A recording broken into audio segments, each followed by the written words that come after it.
Takpelah nanti rakan-rakan yang lain masuklah kot dah 93 minit dah ni. Okay. Alright. Okay, untuk Assalamualaikum lah, tadi dah bagi salam dah. Okay, kita sambung untuk 2 minggu lepas tu, hari tu yang saya stop hari tu yang saya tulis panjang lah sekali tu, a bit confusing tu, saya make it simpler lah version untuk pengiraan dia sebab bagi yang hari tu, kalau ada yang lupa, untuk kita punya kuliah hari tu, kita berbincang tentang simple random sampling without replacement yang SRSWOR ni lah kalau saya tulis macam ni kan.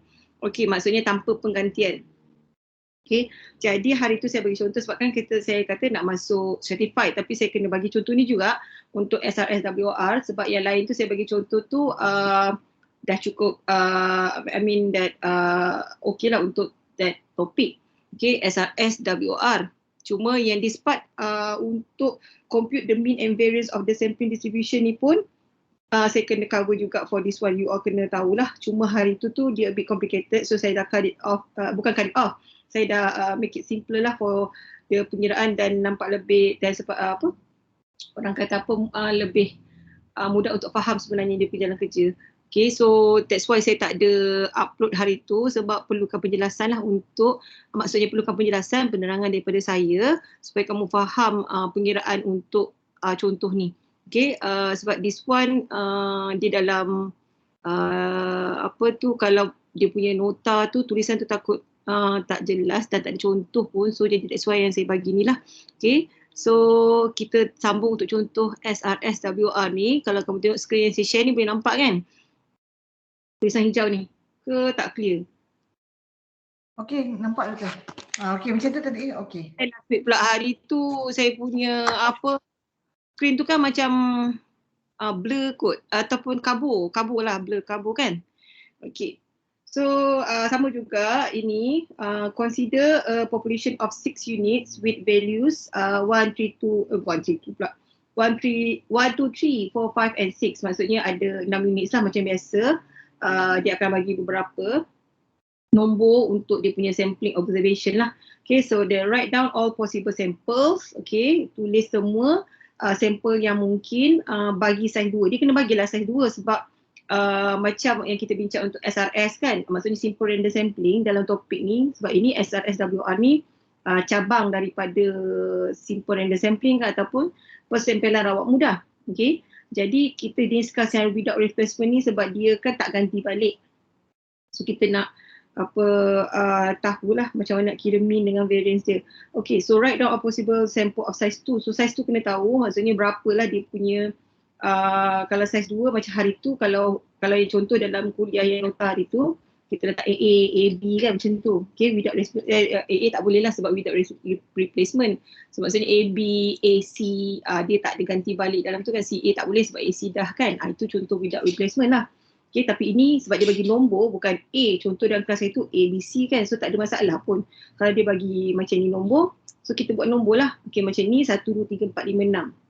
Sekarang dia kata write down all possible samples of size 2. So konsep dia sama je macam yang AC tu, cuma ini nombor. Okay, maksudnya kita kena buat 2 lah nombor dia from this population. Okay, this population maksudnya you kena buat yang dalam 1, 2, 3, 4, 5, 6 je lah. Tak boleh lah tiba-tiba you masukkan nombor 7, 8. Okay, so jadi itu kita fahamkan dia punya soalan tu, write down all possible samples of size 2 from this population. So hanya terkandung dalam nombor yang dibagi ni aja, 1 sampai 6.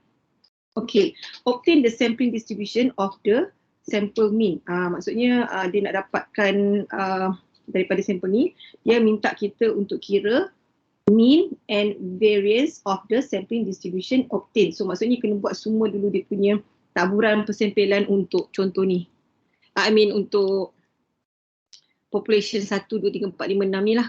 Okay, so perkara pertama sebab dia kata samples of size 2, okay, without replacement, tanpa penggantian. Okay, jadi solution dia, okay, dia kata 2 kan, sample size of 2, jadi maksudnya kita random lah. Macam ni memanglah random sebab nama pun SRS kan, simple random sampling. So will randomly choose 2 units. Kenapa 2 units? Sebab memang bagi pun dalam soalan size of 2. Okay, so kenalah pilih 2 units. Dan lagi satu keyword ataupun yang penting kata kunci adalah without replacement. Apa-apa subjek pun kalau kamu dapat, especially mathematics lah, kita jot down dulu all the important information so that kita dapat gambaran untuk selesaikan masalah tu. Okay, and then susunan tak penting pun. Ini memang betul lah, the order doesn't matter. The order maksudnya orang kata turutan lah, atas bawah tak ada masalah pun asalkan kita buat 2 units dan without replacement. Okay, so basically kita buat dalam table lah, senang kan untuk dia punya tu taburan dia. Sebab ini kan nombor 1, 2, 3, 4, 5, 6 dan dia minta without replacement. Dia minta kita buat dulu sampling distribution. Apa dia? Taburan persempelan lah. Okay. Apa yang dia kata dalam soalan? Dia kata obtain the sampling distribution of the sample mean. Okay, so ada 2 keyword kat situ. So you buat sampel sebelah. Dan of course kita dapatkan daripada sampel tu, kita dapatkan sample mean. Okay. Ataupun purata persempelan tu lah. Okay. So sekarang sampel. Sekarang kita mulakan kita punya tu. Apa nombor yang dia bagi tadi untuk pemerhatian bagi populasi ini? Dia bagi 1, 2, 3, 4, 5 dan 6. So daripada nombor ni saja kita construct kita punya persempelan. Okay. Dan kena ikut syarat yang mana dia adalah tanpa penggantian. Okay, so jadi kalau kita tengok kat sini 1, 2, 3, 4, 5, 6 kita nak 2 unit. Okay, as starting point lah. Ada idea tak rasanya? Yang pertama lah saya nak tanya dulu. Kalau kita nak buat sampel kan daripada 1, 2, 3, 4, 5, 6 macam contoh yang A, B, AC sebelum ni kan. Agak-agak yang pertama ni saya nak tulis apa? Sampel kita 2 unit, 2 unit, size 2 daripada 1, 2, 3, 4, 5, 6 ni. Tak apa kalau salah, cuba je. Ada idea tak? Yang satu dia bagi contoh je. Dia ada banyak lah kita kena list out sebenarnya. Agak-agak 2, maksudnya daripada 1, 2, 3, 4, 5, 6 ni kita ambil 2 digit. 2 digit lah, kena digit. Kita nak tulis dulu. Ada, siapa ada idea tak? Rasa-rasanya nombor apa agaknya?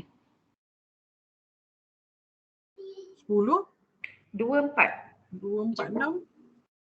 Siapa? Apa Amy? 2? Kalau saya cakap 10. Sorry, tak dengar. Siapa tadi? Amy apa? Amy? Saya cakap 10 tapi saya rasa macam salah. Amy cakap 10. Siapa yang cakap 2, 4, 6 tadi? Saya. Yati cakap 2, 4, 6. 2, 6. Okay, Amy cakap 10. Satu je lah. 10, 12. 10, 12. Okay, lain? Okay, saya tulis kat sini lah. Amy cakap 10, 12. Macam tu Yati cakap tadi berapa? 2, 4, 6. Ya, 2, 4, 6. Lain? Tak ada idea. 1, 2, 13, 12, 13, 14, 15. Jadi tadi Nora kata apa? 1, 2? Apa 12? 13 apa? 12. 12. Okay. 13, 14 itulah. Okay, lain? Okay, tak adalah tak apalah. Cukuplah tu, ada ramai juga yang jumpa ni.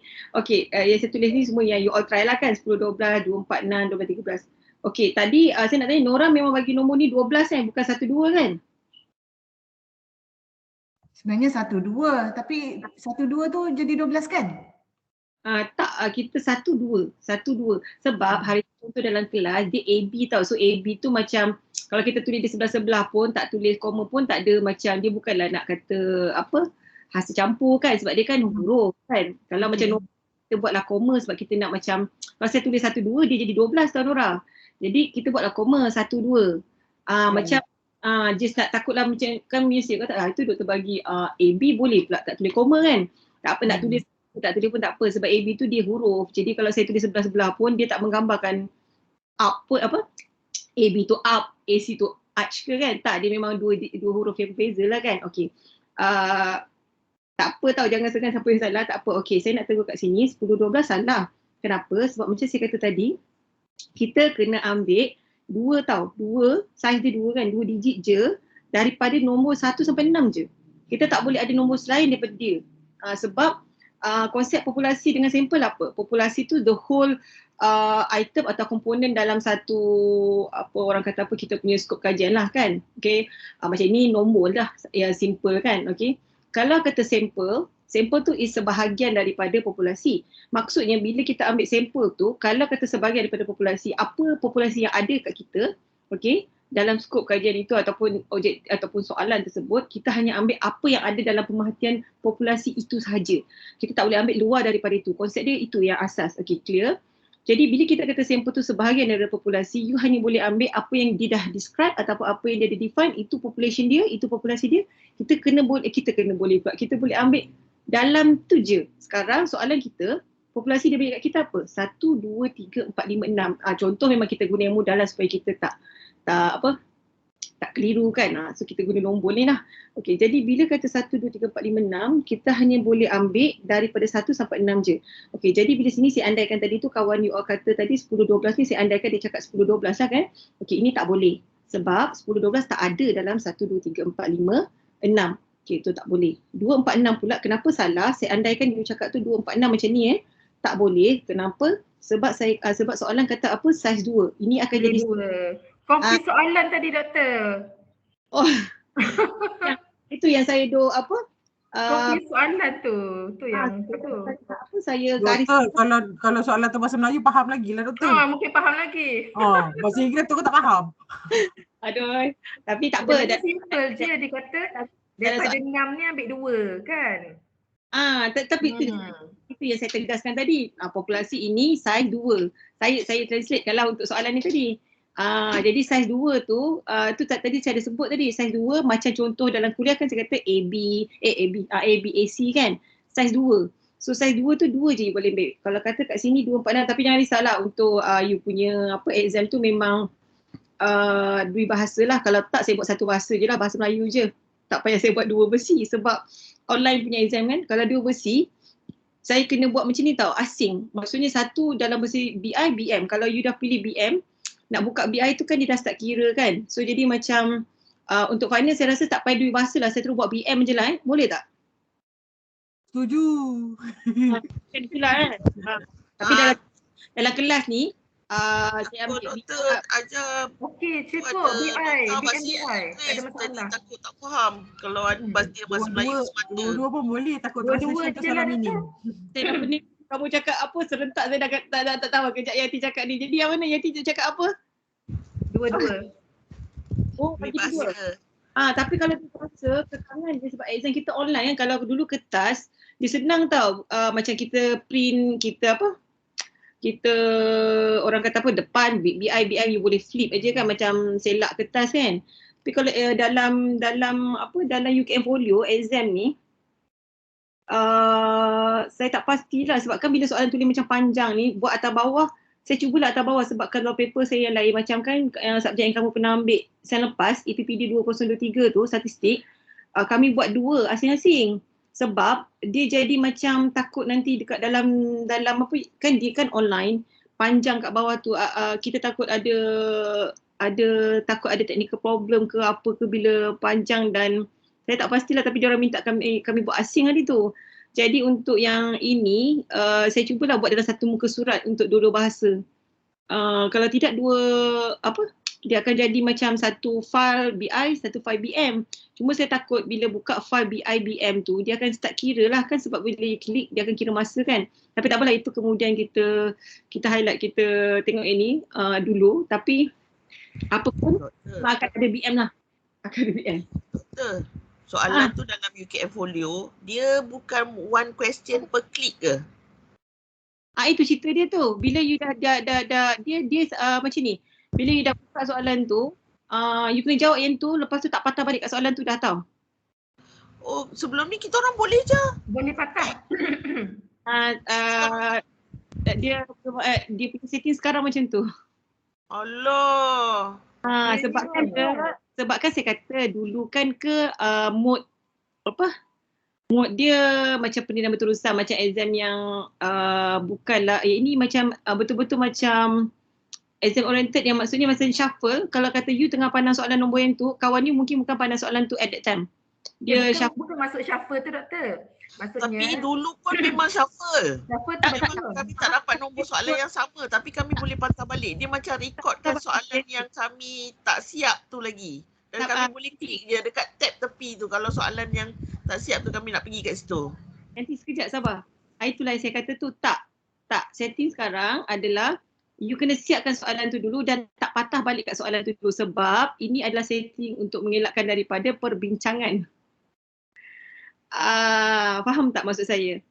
Once maksudnya you have to answer that question baru you boleh flip kat soalan lain and you tak patah balik kat soalan tu yang nanti. Saya kalau kita orang sangkut tak boleh nak jawab dulu, kita nak jawab soalan lain dulu. Tak boleh ke? Itulah namanya sekarang dia punya apa saya nak cakap tadi, setting dia tu memang macam tu dah sekarang untuk ni. Apa subjek yang saya buat tu lagilah saya rasa soalan tu memang panjang 2 jam setengah. Yang internal punya lah, maksudnya budak degree saya yang dekat dalam, maksudnya yang student dalam fakulti tu. Apa saya nak cakap tadi, setting dia macam tu. Dulu pun saya tak buat macam tu sebab saya punya kelas sebelum ni, maksud saya kan bukan SEM ni lah, SEM sebelum ni kan PKP semua kan. So kita orang, sepanjang lah COVID punya pandemik ni, exam saya punya kuliah bukan pensyarah lain, saya tak pernah buat exam oriented yang macam tu. Saya buat penilaian berterusan. Jadi tak ada setting macam ni. This SEM saja baru saya terlibat sebabkan diwajibkan kan, macam saya kata itu kan diwajibkan. Lepas tu diorang buat pun diwajibkan tapi bukanlah face to face, maksudnya kita duduk dalam dewan, buat online. Tetapi online tu bila dibuat dalam environment ni, itu saya setting dia. Tak apa saya minta kat, sebab itu saya kata saya tak well versed, maksudnya arif lah tentang setting ni semua. Saya ikut je apa peraturan ditetapkan oleh bahagian peperiksaan. Okay, macam saya, itu saya kata saya punya sebelum ni, macam you all saya tak pastilah sebab kan dia kan atas pensyarah sebelum ni, maksudnya dia nak buat apa semua kan. Macam saya balas nak pening semua, memang saya buat setting saya dulu tu penilaian berterusan je. Tak ada exam oriented, kira macam walaupun exam tapi kira macam dia bukanlah macam 3 jam tu kena buat menghadap semua. Macam 1 hari 2 hari, itu dulu, bukan dulu, SEM sebelum ni. SEM ni sebabkan UKM dengan fakulti, UKM lah secara keseluruhannya kan, dia dah buatkan peraturan tu untuk exam oriented balik, cuma cara pelaksanaan dia tu atas talian. Maksudnya saya memang bersyukur jugalah di atas talian kan, sebab kita pun risau macam sekarang ni nak buat serentak ramai dekat dewan. So atas talian, cuma macam tu lah saya kata yang saya faham lah. Macam untuk saya punya kuliah EPPD 2023 tu, masa perbincangan untuk penyelarasan persediaan soalan peperiksaan, yang saya faham setting macam tu. Cuma nanti saya akan confirmkan balik dengan you all sebab sekarang ni pun baru dalam stage untuk you all belum lagi stage untuk dalaman punya. Diorang kan start awal daripada PKP eksekutif. Kami baru dalam stage draft untuk soalan, belum lagi finalize, belum lagi sampai ke tahap saya key in dalam sistem UKM Folio untuk tu, sebab belum sahkan lagi soalan tu lepas ke tak untuk masuk final ni. Belum taksir lagi, jadi saya tak boleh nak macam 100% lah sahkan, tapi saya cuma cakap apa yang setakat perbincangan hari tu yang saya faham, macam itulah setting dia. Okay, Pak, don't worry, saya akan confirmkan balik dengan you all untuk you punya program lah PKP eksekutif macam mana. Okay, cuma dalam yang dalaman yang perbincangan masa draft hari tu, iaitu yang saya faham lah, maksudnya untuk sebab ini untuk mengelak dari, sebab dia macam ni, kebanyakannya adalah based on past punya pelaksanaan. Diorang akan bahagian peperiksaan ni mereka akan buat, orang kata apa, macam postmortem balik lah. Sebab kebanyakan yang kadang grading semua sama je student. Jadi bila macam tu, diorang akan berbincang balik lah untuk meningkatkan balik kualiti dan standard pada grading yang pelajar-pelajar UKM dapat masa exam. Itulah sebabnya kenapa outcome dia akan jadi berbeza. I hope you understand lah kenapa pelaksanaan ni. Ini sebab dia sebelum ni semua atas budi bicara pensyarah, tetapi sekarang ni we have to follow dia punya rules daripada bahagian peperiksaan UKM. Sebab dia dah masuk balik dalam, masuk balik dalam environment mode exam macam sebelum COVID. Itu cerita dia. Okay, jadi bila dia buat online ni, dia have to make, secara kalau boleh tu nak minimizekan kebolehbarangkalian lah, the possibility of student untuk dapat sim grading, sebab mungkin bukan you tapi ada team student yang bila online ni kita tak tahu kan, sometimes tak buka kamera semua, dia akan menyebabkan lambat pula untuk student tu, dan kita pun tak boleh nak pantau semua orang kan. Jadi bahagian peperiksaan cuba untuk overcome masalah untuk mengurangkan potensi pelajar meniru dan membuat jawapan yang sama. Itu yang jadinya itu yang terjadinya, dan keluarlah banyak peraturan-peraturan yang agak ketat sikit. Itulah ceritanya dan justifikasi kenapa jadi macam tu. Untuk menjawab soalan Yanti dan lain-lain. Jelas tak kat sini kenapa?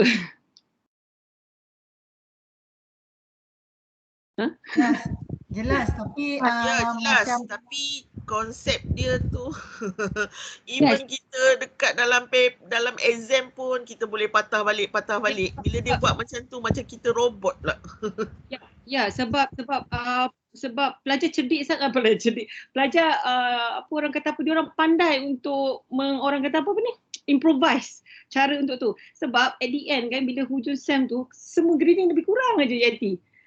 Sama aja lebih kurang, tak adalah kita kata nak beza sangat kan, tapi macam kalau 80 tu lebih kurang dalam 95-90 tu sama je grading dia. Markah pun lebih kurang. Kalau kata grade tu grading tu mungkinlah kita tak boleh nak cakap tu, sebab nak kata A to A minus tu mesti ada gap kan. Markah pun lebih kurang. Itu yang macam jadinya macam ni lah, tapi tak apa. Itu yang saya faham kenapa diorang mengetatkan peraturan peperiksaan secara atas talian ni lah. Sebab atas talian kita susah untuk pantau seperti mana face to face. Itulah ceritanya, tapi tak apa, jangan stres lagi sebab you all pun belum lagi, saya cuma bagi tahu in advance lah yang saya faham macam tu. Okay, dan tapi dah you tanya tu, saya lagi satu untuk exam nanti, pasal kekangan masa dan juga untuk takut elak masalah teknikal, semuanya akan jawab dalam UKM Folio tau. Maksudnya dia akan adalah soalan struktur, maksudnya jawab ataupun pilih, dan ada jawapan pendek ke macam tu dalam tu saja. Jadi maksudnya tak perlu upload apa-apa PDF file lah untuk final exam. Okay, later on nanti saya akan bagikan perincian dia lah, tapi bukanlah perincian soalan, perincian bagaimana bentuk tu dan berapa soalan semua tu later on. Okay, dan untuk yang kata-kata tentang dah jawab tu tak boleh patah balik soalan tu, itu pun saya akan verify balik dengan you all once dah finalize. You all punya parts saya belum lagi finalize lagi lah untuk eksekutif. Alright? Okay. Okay, semua boleh sama ke contoh ni? boleh. Okay. So, tadi apa yang soalan ketiga? Ini tadi saya confused sebab tadi doktor kata saya tengok sampel dia 1 sampai 6, tapi doktor kata nak saiz 2 digit. Saya pun macam confused. Mana datang 2 digit dalam sampel ni, jadi saya tak jawab lah. Tak, saiz 2 ni dia sebenarnya daripada awal contoh lagi tentang simple random sampling, saya dah bagi contoh dah untuk 2 ke saiz 2 ke berapa. I think kalau Yanti lupa, dekat dalam kuliah awal dulu saya ada bagi contoh SRS tu, saya dah upload juga kat UKM Folio tu. Dalam tu pun ada yang contoh yang berapa digit semua tu. Even though dekat dalam kuliah sebelum ni pun ada nota yang warna kuning tu SRS with replacement, without replacement. Yang kalau masih ingat AB, AC tu, yang itu pun ada nyatakan saiz dia berapa. Bila dia kata saiz tu apa maksud dia, kita ambil daripada tu lah, macam AB kita ambil 2 lah. Kalau dia ada ABCD, sama je konsep dia pun. So bila kita kata kita ambil 2, dalam nota tu pun kita ambil AB. So sama je sebenarnya dia punya konsep untuk tu. Tapi tak boleh lah setiap kali soalan kita nak bagi semua ABCD, Yanti. That's why kita kena fahamkan dia punya doktor, kejap. Saya rasa saya salah faham. Oh, maksud 2 digit tu 2 nombor, bukannya 2 dalam 10. Yanti dia tak cakap 2 digit, dia cakap saiz 2. Saya tak sebut 2 digit, saya sebut saiz 2 kat sini. So kalau kata saiz 3 maksudnya tadi saya dengar yang mula-mula doktor kata 2 digit tu, yang saya diam je lah, mana ada 2 digit dalam tu. Sebab tu saya bagi nombor 10. Jadi saya diam je sebab doktor kata 2 digit. Mana ada 2 digit dalam ni? Betul. Tapi saya nak betulkan ni, walaupun you kata tak 2 digit saiz 2, okey. 2 digit tu adalah A dan B. A 1 digit, B tu 1 digit. Macam tu maksud dia. Itu yang contoh sebelum ni. Tapi untuk yang ni, saya dah bagi tahu konteks dia, populasi dibagi berapa? 1, 2, 3, 4, 5, 6. Ada nombor 10 ke dalam tu, Yanti? Tak ada. Cuma ayat doktor cuba bagi saya 2 digit. Saiz untuk 2 digit. Tu yang saya tak adalah, saya ingat tak ada 2 digit dalam tu. Tak apa, itu andaianti. Tapi saya cuma nak tegaskan kat sini. Konsep dia senang aja. You confuse macam mana pun, back to the basic. Apa basic dia? Populasi dia bagi tak nombor 10, tak ada. So kita jangan create nombor yang tak ada. Okay, bila dia kata size 2, kita make it relevant. Apa yang dia bagi? 1, 2, 3, 4, 5, 6. Logik ke nak buat nombor 10? Logik ke nak buat nombor 20? Kalau nak buat tak apa, nak buat sampai 90 pun boleh. Tapi daripada perbincangan daripada awal lagi, contoh dan nota tak pernah pun dia keluar daripada populasi yang diberikan. Jadi apa-apa soalan pun, make it apa orang kata clear dan hati-hati. Kita hanya ikut apa yang diberikan dalam soalan. So kalau kata you fikir luar daripada kotak pun, kita restrictkan balik you punya pemikiran dalam soalan sahaja.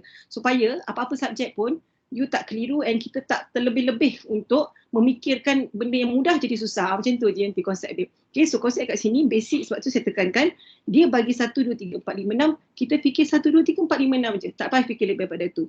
Okay, dan lepas tu kita mapkan balik. Okay, size 2. Oh, jadi saya mesti buat 2. Apa maksud 2? Boleh ke? Nak jadi 10, 12 tak boleh. Sebab tu saya pangkah. Yang nombor 2 ni pula, dia kata size 2, tapi ni 2, 4, 6. So takkanlah size 3, so salah. Ini, okay, ini saya tak silap saya, Nora aku yang bagi tadi. Tanya, sebab dia betul. Okay, 1, 2, 1, 3. Itulah dia punya, apa orang kata apa? Nombor yang kita boleh construct dengan apa yang soalan minta. Size 2, so okay, 1, 2, 1, 3. Sekarang kita kena fikir balik. Soalan ni apa pula? Okay, kita dah dapat gambaran. 1, 2 atas apa orang kata apa? Titik permulaan untuk kita mulakan dia punya distribution sampling dekat sini. Alright, so kita letak dekat sini. 1, 2. Okay, ini saya jelaskan, takut nanti you confuse macam tadi A, B saya tak buat koma ke tak ke kan. Ini saya jelaskan, ini adalah huruf, ini digit. Kalau you buat A, B tak ada masalah pun. Berbanding dengan kalau kita buat 12, dia akan nampak beza sebab ini ada digit. So ini common sense lah, okay. Kita nak membezakan, so kita buat koma lah 1, 2. Lagi satu pun dia size 2. Sebab tu kalau kata senang, kalau tak nak pening kepala, so kita buat A, B pun tak ada masalah. Sebab koma tu dia tak kira sebagai dia punya komponen lah, dia tak ada pun dalam populasi tu. Alright, so I hope this clear. So sekarang untuk starting point, tak apa yang salah, it's okay. At least kamu luahkan yang kamu faham setakat tu, so saya clearkan dekat situ yang pemahaman tu salah. Okay, jadi pemahaman yang betul adalah begini. So tak ada masalah pun kalau salah faham ke atau confused. Okay, cuma kita tak nak dia berlarutan, kita nak you balik to the pemahaman yang sebenar. Okay, so yang Nora faham tu betul. 1, 2. Sebelah sini saya akan kembali balik macam nak kira. Nanti kadang takut ada yang confused. Kita start dulu dengan keseluruhan list untuk sampel. Okey, 1, 2. Okey, untuk memudah cara, sebab nombor dia tadi, okey saya tulis kat sini lah sebab tadi dekat atas. Nombor yang dia beri 1, 2, 3, 4, 5, 6. Okey. So jadi bila 1, 2 kita katakan dia without replacement, untuk memudahnya kita buat semua start dengan 1 je dulu.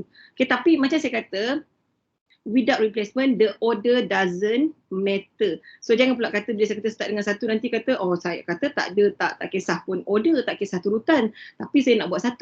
Tak ada masalah. Kalau kamu nak start bawah tu dengan nombor 2 ke 3 pun tak ada masalah, asalkan kita tak keliru. Jadi saya punya justifikasi kenapa saya start dengan 1 adalah supaya kita start 1, kita tak ulang balik dan kita buat ikut turutan. Tapi basicnya, asasnya tak ikut turutan pun tak ada masalah, asalkan kamu terror, kamu buat tu kamu tak confuse, tak pergi buat apa, tak ulang balik. Sebab kita tak ada replacement kan, kita tak nak ada pengulangan balik.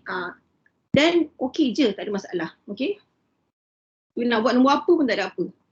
Okey, so sekarang saya akan start dengan 1 saja. So 1, apa lagi yang boleh dekat sini? Okey, sebab kita kata no replacement, so settle dah 2, jangan ulang lagi, maksudnya 1, 3. Okey, dan dah kata jangan ulang lah. Okay, kita ambil 1, 4. So pangkahkan. Ini untuk kita punya nota sendirilah, nak tahu yang you tak repeat balik. Okey, lagi start lagi 1, dengan 5, 1, 6. yes. Okey, dah settle. Sekarang tak adalah kata semua dah settle sebab kita kata kita tak nak ulang. Jadi dekat bawah saya nak start dengan apa pula? Ada lagi 2. Kan? 2. So kita start dengan 2. 2, 1. tak boleh. Oh tak payah? Tak boleh. Sebab 2, 1 you macam kan dia kalau you letak 2 kat sini pun 1 kat sini pun tak ada masalah. Sama. Okey. Tak boleh. Dia macam konsep siapa ni? Macam AA kan, kita tak boleh tulis AA kalau dia without replacement. Okay, so 2, 3, 24, 25, 26. Tapi kalau kita tak tahu, kita tulis je. Lepas tu kita tengok ada tak yang macam lebih kurang kan. Sebab kadang-kadang, yelah bila kita buat sendiri tu, kita pun kadang-kadang ada terconfuse juga. So sekarang kita start dengan nombor 3 lah. 3, 3, 1 boleh tak saya tulis? Tak boleh. Boleh. Boleh. 3, 4. Saya lompat kat 3, 3 sekejap. 3, 3 boleh tak? Tak tengok, Tak boleh. kejap balik atas tadi doktor. Tak boleh kan doktor? Okay. Diri dia sendiri kan? Dua tak ada ke? Dia ulang nombor yang sama tak boleh. Walaupun tak ada kat atas tapi tak boleh. Dia macam AA lah. Dia ulang balik nombor dia kan. Oh, dua-dua tu BB tu tak boleh lah maksud dia.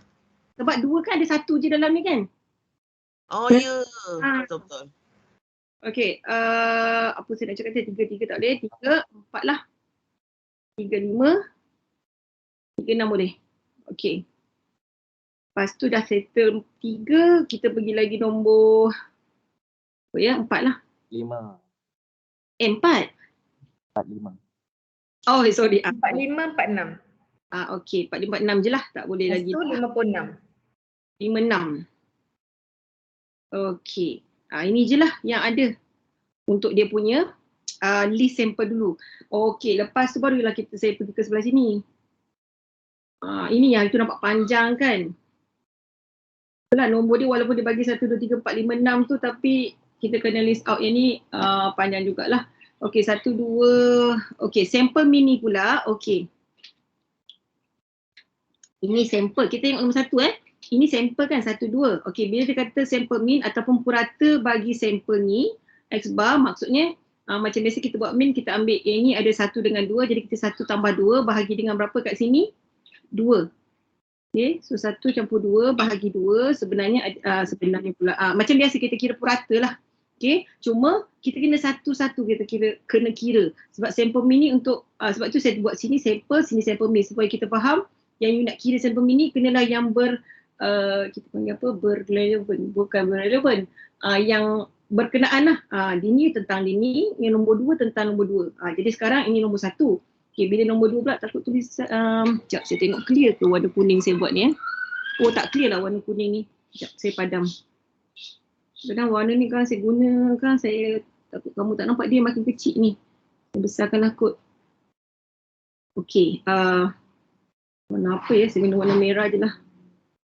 1 campur 2 bahagi dengan 2. Yang ni clear lah kot. Kan? Okay, ni nombor 1. Okay, sekarang kalau nombor 2, macam tu jugalah. 1 campur 3 bagi 2, you akan dapat 2. Okay. So, jadi dalam bawah ni saya tak perlu buat tambah apa-apa rasanya lah kot. Kamu boleh faham dah kan cara dia nak buat kan, satu jawapan akhir lah ya. Boleh ikut tak yang ni? Boleh. Tapi saya tak, ni lah panjang. Yang atas ni macam ni lah kira dia. Nombor dia tak ada lain. Nombor dia ikut lah. Dia pertambahan 0.5. Itulah. Tak juga. Sebab, sekejap saya tak habis Sebab bawah ni. 2 tambah 5 tu dah 5, 2,5. Saya tulis yang mana? Sekejap saya pun dah confuse tadi apa? 2 tambah 5, 2 tambah 3, sorry. 2 tambah 5 pula. 2 tambah 3 kan 5. 2,5 kan? Betul? Berapa? 2,5. Yang Dia 2.5, 3, 3.5, 4, 4.5. Tak juga. Sebab itu untuk nombor yang 16. Kalau yang 2, 3 ni lain. 2, 3 you akan dapat balik 2.5. 2.5. Dapat balik 2.5. Lepas tu 3. Lepas tu 3,5. Next saya tulis ni, kamu check balik kejap saya tulis semua. Tapi itulah dia tak kecilkan apa. Saya buat ni 26 dapat 4. 4 dapat salah ni. Berapa ni? 8, 4. 3,5. Ini 7, 3,5 betul? Ni 3,5. 3, 5 kita akan dapat 4. 4. Lepas tu 5. 4.5. 9, 4,5 sorry. 4,5. 4,5. Ini 5. Saya check balik lah. Dapat tak? Okay. Okay, clear dekat sini. Okay, ini baru settle dia punya kira apa ni namanya sampel min. Okay, selepas tu kita kena buat lagi satu table. Okay, min tu sama je, cuma kita nak buat dulu apa yang kita nak, macam mana kita nak dapatkan dia punya nilai dekat dalam tu lah. Okay. Saya buat kat sebelah ke bawah ya? Saya buat kat sebelah boleh kot. Sebelah sini. Sebelah sini, okay, kita buat lagi satu. Untuk dia punya tadi kita dah dapat sampel. Ni warna tak clear rasanya ni. Saya pakai warna merah jugalah. Nanti jadi macam hari tu. Ni pun tak clear. Merah. Okay, X. Macam tak juga je ni. Doktor biru pekat boleh? Boleh nampak. Merah tu boleh. Sekejap, saya yang tak tekan kot dia ni. Macam-macam. Okay, frekuensi dia berapa. And then kita pergi probability. Ini lagi satu table. Tak clear bagi tahu ya. Nanti kalau saya tulis panjang kan takut tak nampak. X bar, F, okay. Sekarang ni apa yang saya tengah buat? Okay, sekarang you list out dulu semua yang ni tau. Sampel min ni. Saya buat sebelah pun okay. Sebelah sini je tak apalah. Saya kena tulis balik pula satu-satu. Okay, sekarang ni ceritanya tak ada tulis satu-satu. Kita tulis balik apa X bar yang dekat sini. Apa yang kita nampak yang ulang tak payah tulis lah, okay. Kita ada dekat sini apa? 1.5 kan. So kita tulis 1.5. 1.5. Okay, tak apa. Yang ulang tak payah tulis lagi. So kita ada 2, 2.5. Okay. 2.0 tak ada masalah lah. 2, 2.0. Okay, lepas tu kita ada 2.5. Kita ada siapa lagi nombornya? 3.0. Apa lagi kita ada? 2.5.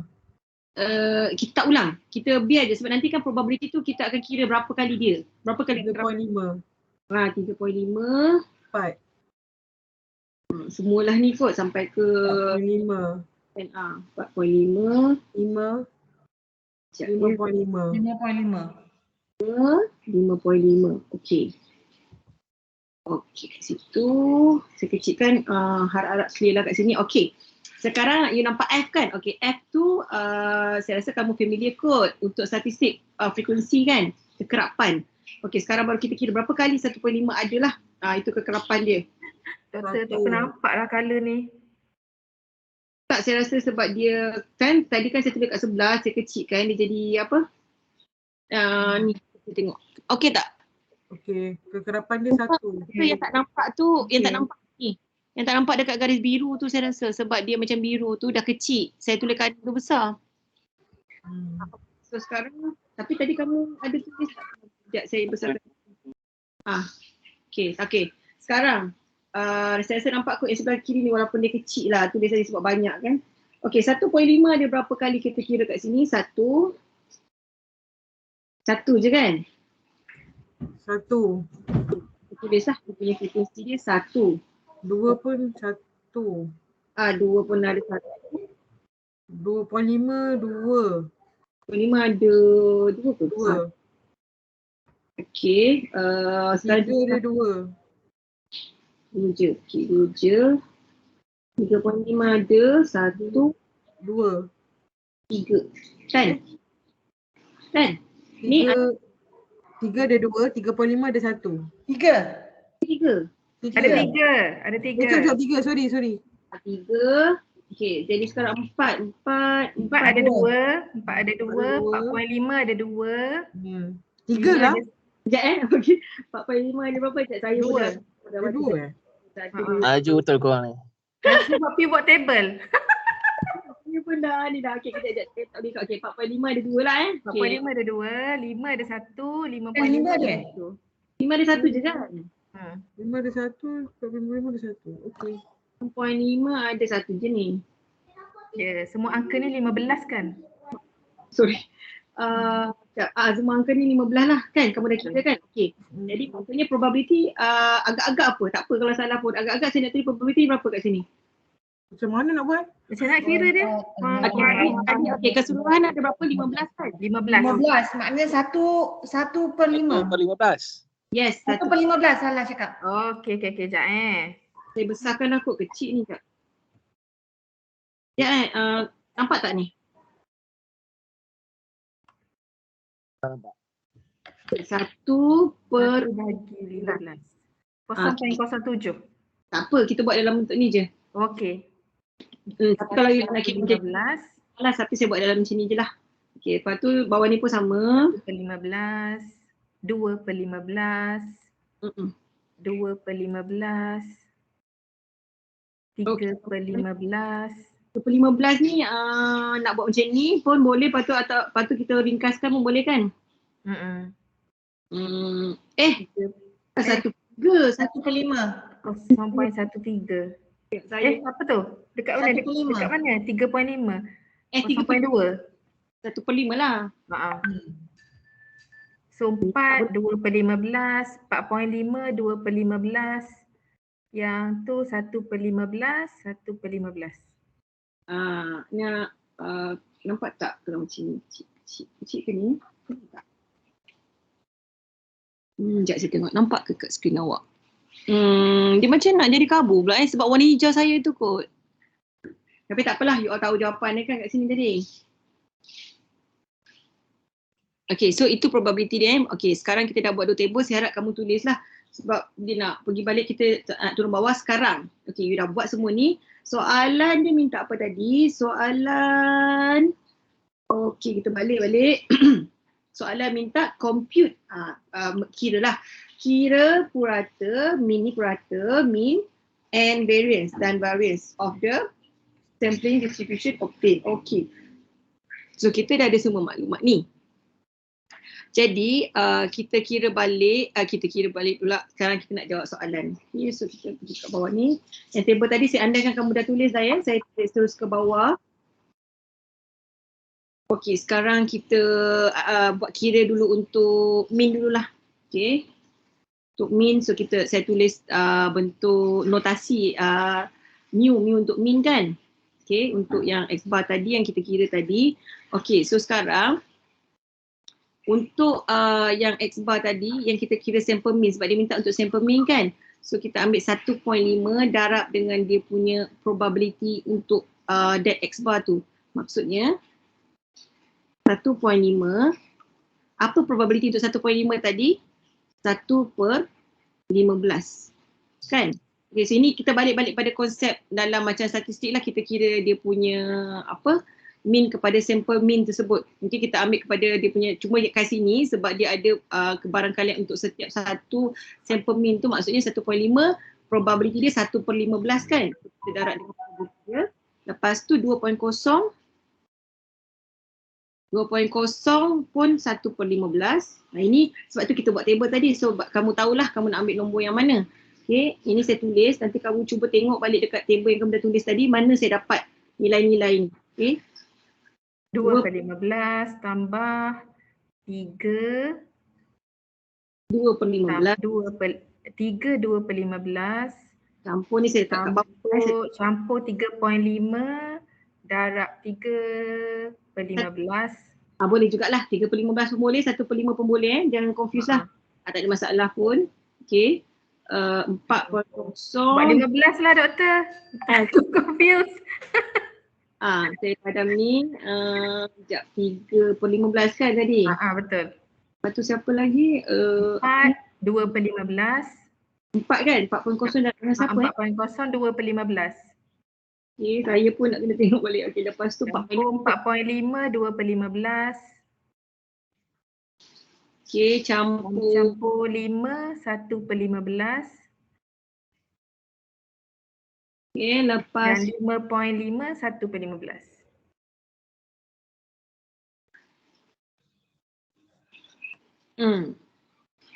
Boleh tak tolong kira dapat berapa ni? Pening dah banyak ni.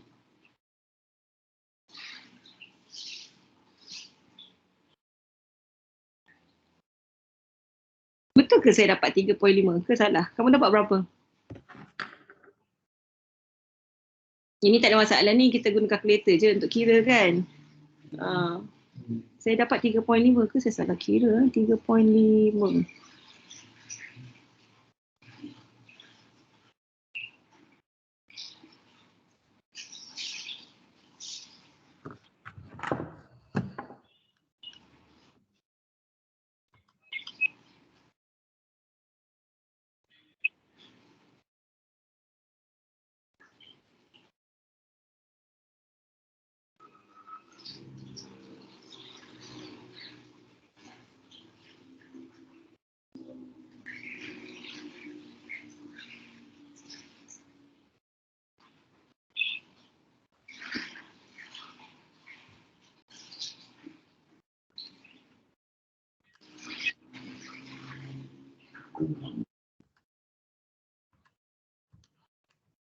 Oh, saya dapat 3.5.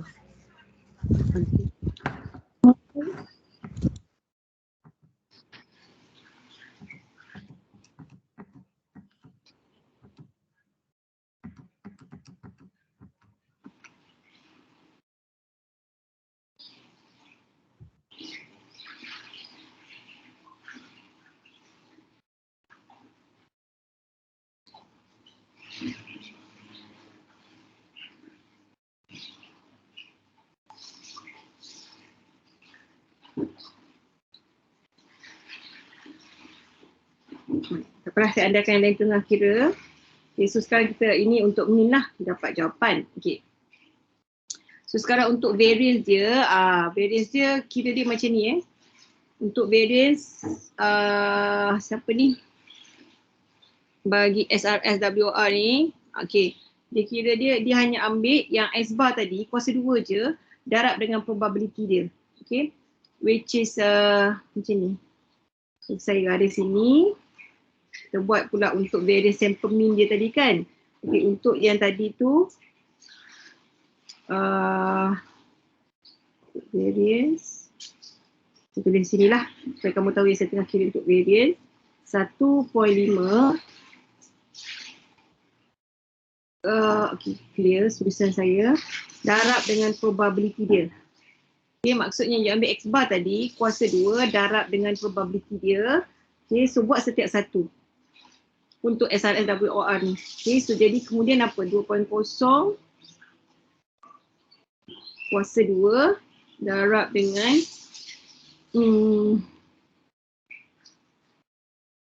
darab dengan 1/15. Ambil balik saja, cuma yang bezanya kita ambil X bar tu kuasa 2. So dah lain sikit kat sini lah. Okay, so kita ambil 3.0 kuasa 2 darab dengan siapa ni? Kenapa 2/15 tu? Oh, saya terlupa 2.5. Betul ke doktor? Kalau variance bukannya dia tolak dengan mean je ke? Ya, itulah saya kata untuk SRSWR ni, dia ambil X bar tu kuasa 2 untuk yang ini, dia punya cara kira dia. Sebab yang ini dia minta obtain the sampling distribution of the sample mean kan? Sampling of the sample mean. So jadi yang dia kira ni adalah daripada sample mean tu. So untuk pengiraan dekat sini ada berbeza dekat variance dia. Variance dia kita terus ambil daripada dia punya X bar tu, yang sample mean tu yang kita dah ni. Sebab atas sampel kita dah dapatkan sampel mean purata dia. So kita ambil daripada situ aja. Dia tak tolak dah dengan purata daripada siapa ni? Purata daripada sini. Sepatutnya kalau biasa kita ambil contoh macam 1.5 tolak 3.5 kan? Ya. Lepas tu kita kuasa 2 kan? Ya betul. Tak. Tapi Untuk kalau ni lain okey. kita terus ambil X bar tu kuasa 2 terus darab dengan probability dia. Untuk ni tau, jangan dia bukan APPD 2023 tu. Untuk yang simple random sampling without replacement ni. Tidak response. Okay. So sebab tu saya kita buat ni contoh yang ni lah yang biasa yang complicated lah, dan yang kamu kena highlightkan lah untuk SRSWR ni. Dia bukannya kalau biasa kita ambil 1.5 dah kira kita mean, kita tolak, kita kuasa 2 kan. Tapi untuk ni dia ambil 1.5 probability tu kuasa 2 terus darab dengan probability dia. So saya punya andaian dan justifikasi untuk kenapa dikira macam tu, kerana dekat atas tu perhaps justifikasi dia lah. Sebab kat atas tu dia dah kira dia punya mean dah, so dia ambil directly daripada situ je, cuma dia kuasa 2 kan aja. That's why sebab yang dekat sini dia ada berapa digit tu kan, so that's why ada slightly different sikit lah berbanding dengan yang kita kira biasa punya mean dengan variance kan. Atas tu pun sebenarnya kita ambil daripada probability dengan X bar terus je kat atas tu, yang mana tadi yang kita kira sini untuk mu X bar ni kan. So ada slightly different kat situ lah. Even tu kat atas ni pun kita dah kira dah, maksudnya antara 1, 2 ni kita ambil dia punya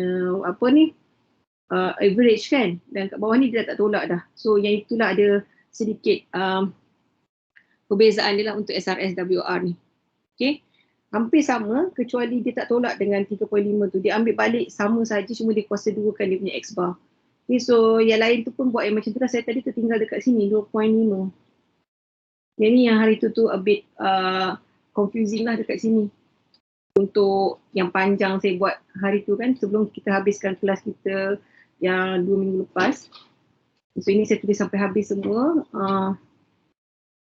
Cuma tulis balik 3.0 kuasa 2 darab 2/15 campur dengan 3.5 kuasa 2.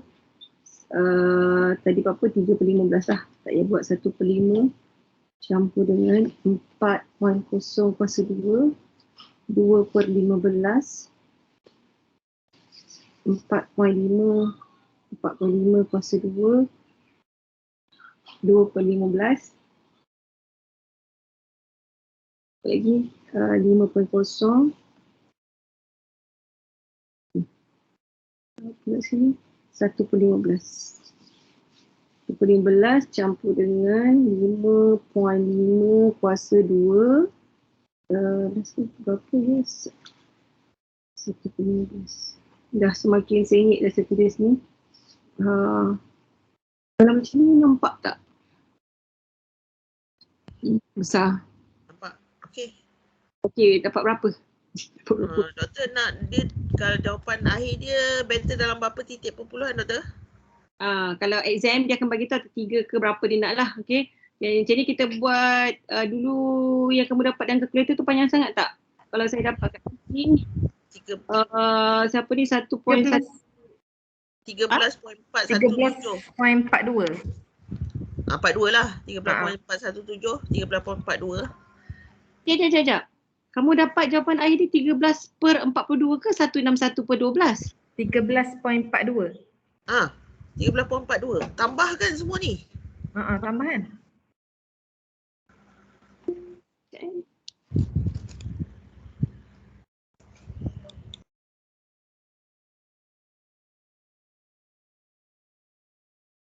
Sekejap.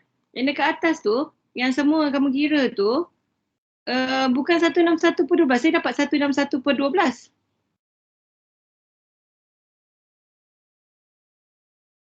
Bukan doktor, nombor dia akan jadi besar.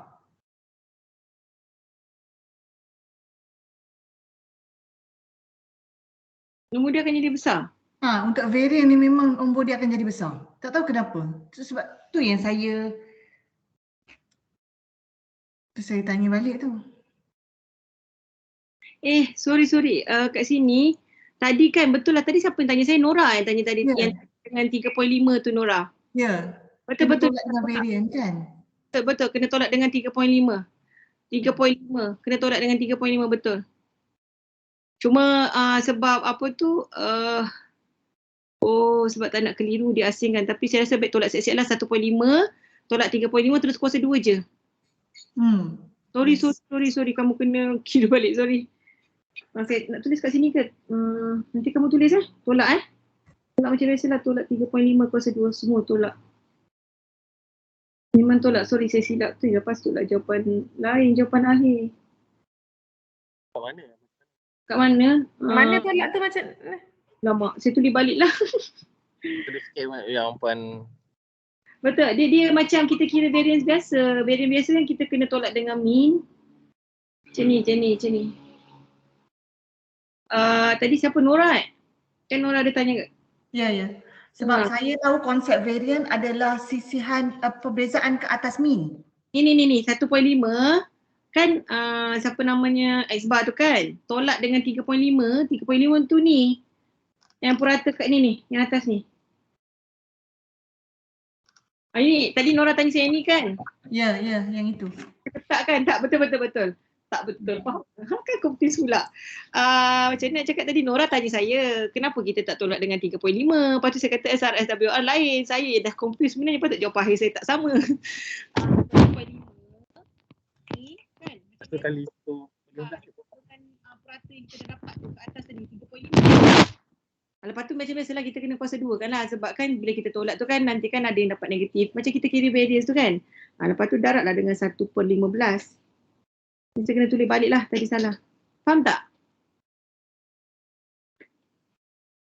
Okay, faham doktor.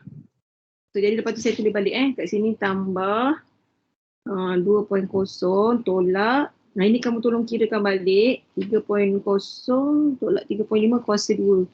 Ini salah. 1/15. Panjang sangat, saya tulis kat bawah lah. Tambah dengan lepas 1.5, 2.0, 2.5 tolak 3.5. So macam kira variance biasalah. 3.5 kuasa 2. Siapa ni 2.5 berapa? 15. Doktor dapat berapa tadi? 1.17? Salah. Saya dapat tadi 1.1666 itulah 1.16. Betul. 1.17. Itulah saya. Apa lagi ni ya? 2.5, 3.0.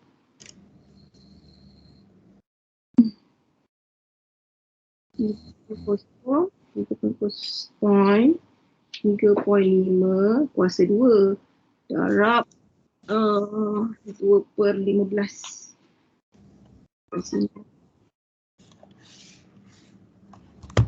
Per 15. Ni panjang, saya tulis kat bawah lah. Lepas tu 3.5 kuasa 2. Saya tak tolak pula. Tolak dengan 3.5. So kosong lah ni sebenarnya ni. Darab dengan, tapi kita tulis je lah kan. Jangan skip lah. 3 ni. Lepas tu 4.0. Tolak 3.5 kuasa 2. Darab 2/15. Okey, lepas tu siapa lagi? 4.5 tolak 3.5 kuasa 2 darab 2/15. Maju ni siapa tadi kira? Nora dah dapat tu, Nora ke? 4.5, tapi saya tulis je lah kat sini, tadi dah salah dah tadi. 5.0 tolak 3.5 kuasa 2. Jawapan dia ke doktor? Saya belum sampai ke jawapan lagi, saya baru tulis balik semua yang saya tak tolak tadi, takut nanti kan kamu tengok balik. Ini sama lah dengan yang kita dapat tadi. Sekejap, ni 5 tolak ni darab dengan 1/15. Ni kalau siapa yang nak sahkan nak verify balik jalan kerja dia lah.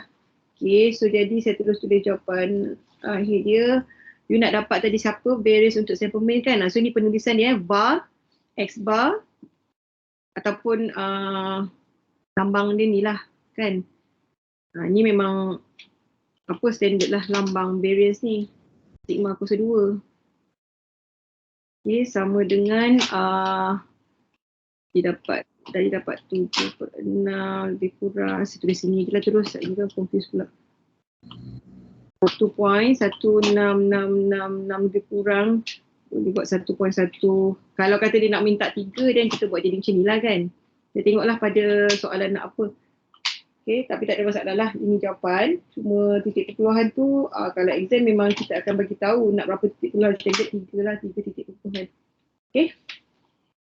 So inilah contoh yang hari tu kita masa akhir kuliah yang 2 minggu lepas kita stop tu.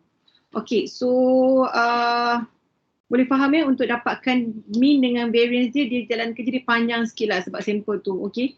Tapi contoh ni kita guna banyak lah, ada 6 digit kan. Kalau kata dia bagi 1, 2 sampai 3 ke 4 ke, pendek sajalah dia punya list kamu dalam table kan. Tapi ni untuk contoh perbincangan dalam kelas ni. So kita tengok ini panjang sikit sebab dia bagi sampai 6. Might be kalau question tu nak pendek, kita boleh je bagi soalan tu 1, 2, 3 je. So jadi nanti dekat bahagian list ni akan pendek lah kan. Dia punya taburan persempelan dekat sini. Tapi nak tanya, untuk contoh ni yang saya bagi dekat kamu ni, kamu dah salin semua tadi kan yang dekat bawah tu?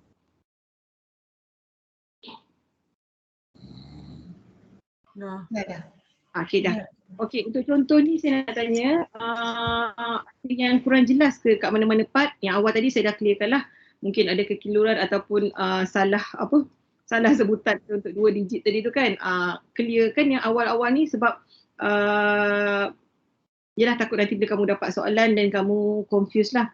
Okay, itu yang tadi dah jelaskan lah macam mana kita dapatkan yang ni. Contoh untuk kita nak buat sampel tu macam mana. Okay, dan digit tu kalau size 2 tu maksudnya kena buat 2 lah nombor yang dibagi tu. Okay. Bukan campur ke atau apalah. Itu kita clearkan kat situ. And then dah buat list ni, mean tu senang je lah kan. Okay, and then untuk menjawab soalan yang dia minta, untuk kamu kira sampel mean dia dan juga variance, so ini dia steps dia. So untuk bahagian ni, 3 part lah saya kira, sebab satu part pertama kamu kena buat dia punya, lepas tu baru jawab soalan kan. Ada bahagian yang tak jelas tak untuk contoh ni sebelum kita masuk kepada topik untuk hari ni, kaedah persempelan berstrata.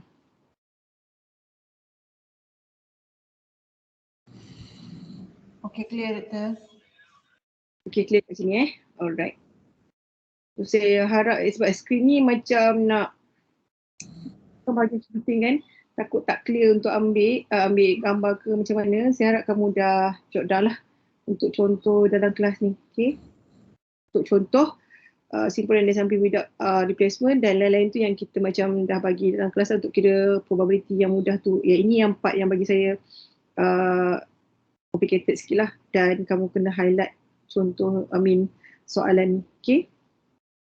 So kalau tak ada apa soalan untuk contoh ini bagi simple random sampling without replacement, so kita boleh masuklah untuk topik kita hari ni, bagi kaedah persempelan berstrata. Okay, ini saya tak ada lagi dekat UKM Folio, tapi kamu boleh go through yang dalam kuliah ni dululah. Okay, ada ini yang saya ambil yang key point untuk kaedah sampel berstrata. Ini dalam version English lah, this one. Introduction to Sampling Theory ni, bahagian stratified saja saya ambil untuk lihat, untuk fahamkan konsep kaedah persempelan berstrata. So kita dah cover untuk SRS yang mana panjang sikit lah simple random sampling tu. Now kita masuk kepada berstrata, kita nak tengok definisi, kita nak tengok berserta dengan contoh-contoh lah supaya kamu jelas untuk kaedah persempelan ni. Maksudnya as we go through kita akan tengok contoh juga untuk kaedah persempelan ni. Dia cuma ada yang part yang mungkin kamu kena salin lah untuk kaedah persempelan berstrata. Okay. So sekejap, saya rasa kita tengok ini pun okey dulu. Ini banyak wording. Sekejap saya campur untuk dua-dua ni, tak stratified sampling dengan ni. Kita tengok mana yang mudah untuk faham sebenarnya. Okey.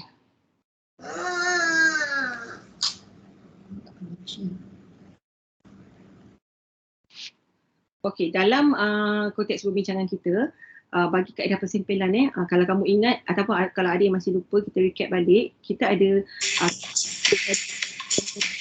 kan probability sampling method.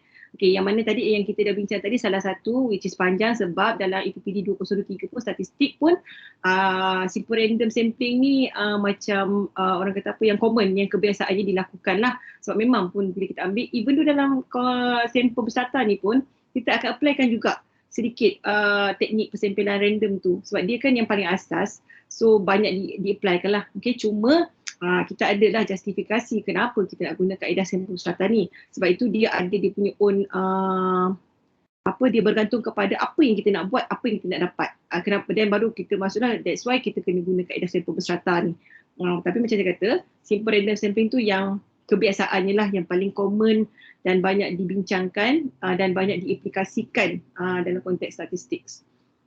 Okay, so kaedah sampel berstrata, okay, sebenarnya daripada kalau nama dia dalam English tu stratified, macam ni lah stratified random sampling. You pun nampak sendiri pada nama dia sendiri pun ada perkataan random sample tu, sebab dia memang akan gunakan random juga. Okay, cumanya dekat sini kalau kamu nampak dia terus kepada ni lah gambar rajah ni, procedure of selection of a random sample. Okay, masih lagi berkisar tentang konsep asas untuk sampling. Okay, dua komponen, bukan komponen lah, maksudnya daripada terminologi populasi dan sampel. So you tengah cakap tentang sampling kan, so jadi of course bila you nak buat sampling, you kena ambil data populasi. Sebab tu you nampak dekat dalam screen yang saya share sekarang ni, saya share yang ni ke? You nampak atas tu sekali ada population, sebab memang pun kita kena ambil dari populasi baru kita construct sampel. Jadi saya nak kamu keluar daripada konteks SRS tadi, sekarang kita dah masuk kepada sampel berstrata. Tapi maksudnya kita back to square, balik pada awalnya, tapi kita nak masukkan dia jadi konsep dia itu adalah sampel tapi berstrata. Okay. dia juga kita boleh panggil kuota jugalah sebab dia ada jenis tau dalam kampus kaedah sampel berstrata ni.